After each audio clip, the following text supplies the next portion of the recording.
Hey everyone, and welcome to The Explainer. Today, we're unpacking a massive, really fundamental shift that's happening right now in live music and internet culture. We're talking about smart hearing, concert earplugs, and what the massive communities on Reddit have to say about the collision of artificial intelligence and live audio. Honestly, if you've been to a show recently, you've probably noticed something changing in the crowd. So let's jump right into it. Okay, picture this. We've all been there, right? It's Sunday morning, you just had the absolute weekend of your life seeing your favorite artist. But your ears are still ringing from Friday's concert. You can barely hear your friends talking in the car, and there's this terrifying, constant, high-pitched whine just living in your head. You start frantically searching online, wondering, wait, is this permanent? It's a deeply relatable and honestly terrifying experience that millions of people are silently dealing with right now. And the data totally backs up that fear. According to a recent Reuters health report, post-pandemic emergency room visits for acute acoustic trauma among young adults have spiked by a massive 35%. As live music came roaring back with all that revenge touring, so did the intense and sometimes completely irreversible damage to our ears. People are literally showing up to the ER because the ringing simply isn't stopping. And we need to be clear here. This isn't just some niche issue for a few hardcore festival goers. It is a global public health crisis. Get this, the World Health Organization estimates that a staggering 1.35 billion young adults are currently at risk of irreversible hearing loss. That's billion with a B, and it's primarily from recreational noise like loud concerts. It's an absolute epidemic of preventable hearing loss happening right under our noses. To understand why, look at the numbers. The safe exposure limit for noise is about 85 decibels for an 8-hour period. But your typical rock concert, that sits at around 105 decibels. An EDM festival can easily push 120 decibels.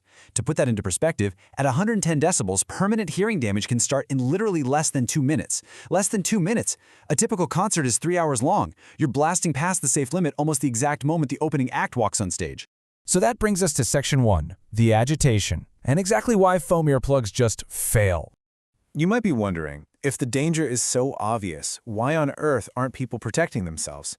Well, it all comes down to what we call the music quality paradox. For decades, protecting your ears traditionally meant completely ruining the show. As one frustrated user on the r/concert subreddit perfectly put it, I'd rather risk hearing damage than listen to my favorite band sound like they're playing from inside a pillow. And they hit the nail on the head. Traditional, cheap foam earplugs ruin the whole shebang. They muffle the vocals, kill the high notes, and just leave you with this muddy, vibrating bass. It completely defeats the purpose of even going to a live show. So the crucial point here is understanding the difference in how we actually block sound. The old, blunt force way uses passive foam plugs. They block all frequencies indiscriminately, which gives you that muddy underwater sound. But the new era relies on AI and smart plugs. Instead of a thick concrete wall, think of these as a highly intelligent net. They adaptively filter out specific, harmful frequencies while letting the clear, safe sound pass right through to your eardrum. Moving right along to Section 2, the education. Let's look at how smart earplugs actually work. Now, there's a lot of marketing hype out there, especially around that buzzword AI. So we're going to strip all that away and look at the actual science behind these devices. Here is the ELI-12. Explain it like I'm 12, translation of this tech. It works in 4 real-time steps, taking literally less than 5 milliseconds. First, a tiny microphone on the outside captures the loud concert audio. Second, the internal digital processor analyzes those specific frequencies. Third comes adaptive filtering. I like to think of this as a really smart bouncer for your ears. The bouncer identifies the dangerous, harmful noise and kicks it out, but lets the VIPs, the clear vocals and instrumental nuances, walk right through the velvet rope. And finally, step 4, perfectly safe protected audio is delivered into your ear. Okay, let's put on our BS checker hats for just a second. When companies market these as AI earplugs, what are you actually getting? Well, according to an expert analysis from MIT's Dr. James Thompson, the AI in most of these devices is actually digital signal processing, or DSP. It's not true machine learning that's like evolving on its own in your ear. Instead, it uses incredibly sophisticated predetermined algorithms to adjust frequency attenuation based on the input volume. So yeah, while AI might be a bit of a marketing stretch, this DSP tech genuinely provides a massive, real-world leap over those old passive filters.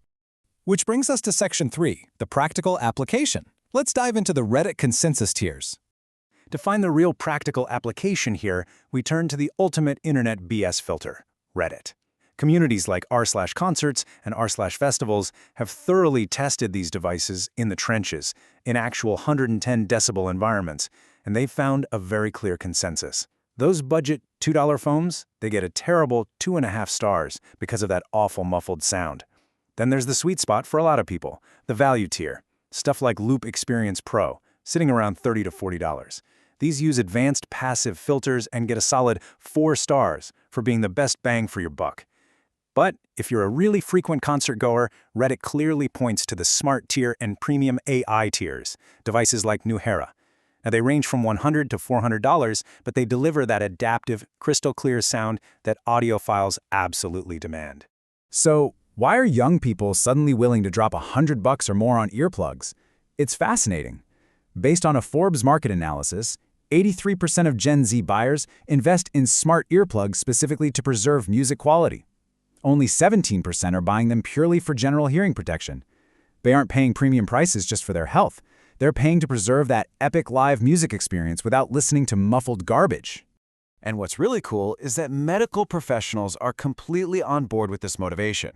Dr. Sarah Martinez, an audiologist at UCLA Health, points out, if smart earplugs get people to actually use protection because they preserve music quality, then they're worth every penny. Because at the end of the day, the absolute best hearing protection is simply the one you'll actually wear. Getting higher compliance rates is just a massive, massive win for public health. Finally, Section 4, the future. We are witnessing a major cultural shift in live music right now. Seriously, social norms and industry regulations are fundamentally changing, and the speed of this evolution is incredible. Look at this. Back in 2018, cheap foam completely dominated. And let's be real, wearing earplugs was largely seen as uncool. Then in 2022, we saw that huge post-pandemic spike in tinnitus. By 2024, celebrities started actively normalizing protection. And looking ahead to 2026, we have a groundbreaking public health mandate. The European Union is going to require venues over 100 decibels to provide free earplugs. Wearing protection literally went from a medical necessity you hid from your friends to an absolute must-have standard. And a huge part of this cultural shift is being driven directly by massive cultural icons. Billie Eilish recently said in an interview, "I've had tinnitus since I was like 15. I partnered with Loop because they actually look cool and don't make everything sound muffled." When massive artists talk openly about their own hearing damage and treat visible, smart ear protection as a trendy status symbol, that changes the behavior of millions of young fans overnight. Okay, so what's your game plan before your next festival? Here is your quick, actionable playbook. Number 1, track your exposure. Just download a free Decibel app on your phone to see exactly how loud the venue is. Number 2, ditch the foam. Upgrade to filtered or smart tech so you actually enjoy the music you paid to hear. And number 3, layer your protection. Remember the inverse square law? Stepping just a bit further away from the speakers and taking occasional breaks away from the stage massively reduces your risk. Live music is without a doubt one of the greatest experiences we have, but it really shouldn't come at the cost of the very sense that allows us to enjoy it. You now know exactly how this technology works, the data behind the damage, and what the communities actually recommend. So I leave you with this question to chew on.